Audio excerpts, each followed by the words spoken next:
How's it going? Welcome back to the shed. So yep, another long gap between videos. Sorry about that. The video that's just about to come up, I actually thought I'd already uploaded it, but I hadn't. It wasn't until I came to sort some video bits out for some upcoming videos that I realised I hadn't. So this is the second part to the mudguard that I was making. This is I've been meaning to make this mudguard for about 3 winters now. And I just never get round to it. Something else always crops up, and yeah, I'd had enough of having a wet and muddy face every day commuting in. So I've made a little diddly mudguard, which it's going to be better than nothing. I'm quite pleased with the way it's turned out. So that's just to wrap up that last video. So apologies that that didn't come out. And yeah, so I have been working on bikes in between, just my mate's BMW R1150R. So there's been a few bits and bobs we've done with that. I think I've probably mentioned it, and we started having a look at the exhaust, because that was not great. The whole thing was just rotten. It just fell apart. It was a real hatchet job someone had done with the exhaust, and to add to that, the exhaust studs were just rotted completely. Some were snapped off, others snapped off when we tried to remove them. They were that rusty you couldn't even get a nut on them. The threads were ruined. So it's taken me hours and hours and hours to try and get these out, and it's just been, you can't get a stud puller on them. There's not enough access. And even if you did, it would just snap off.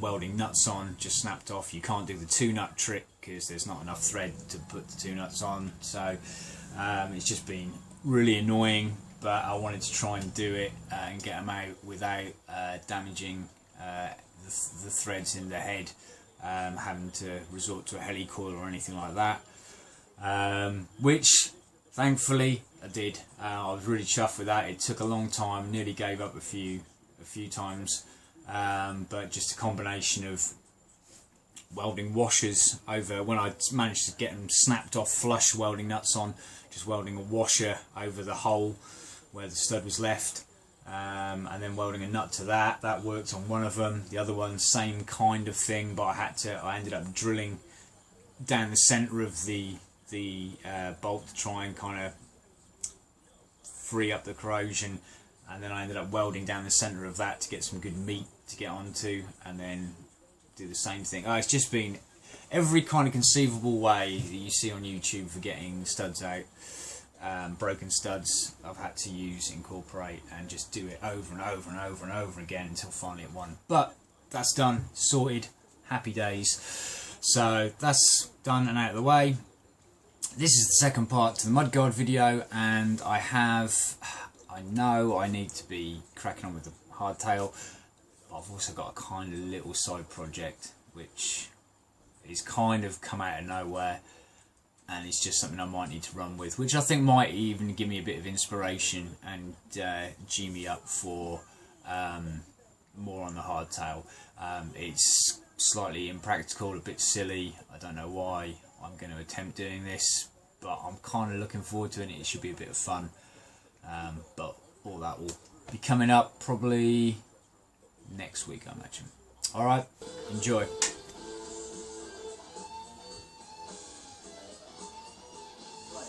Playing some of those longer songs you don't hear so often from 9. Whatever you're up to in the afternoon, whether it's getting you through that coastal lunch slog.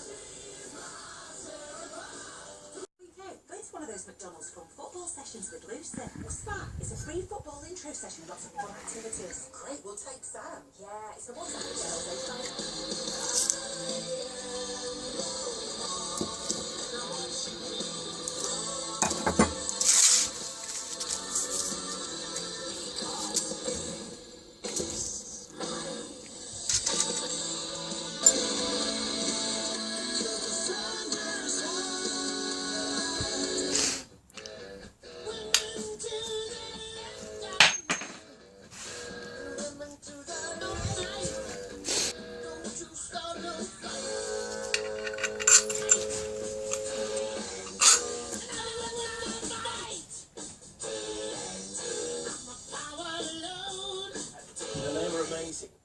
best gigs I've seen this year.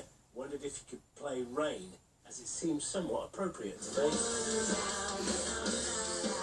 Reasons turn out the best-selling SUV, the Sportage. Like a more breathtaking design, more cutting-edge tech, more features.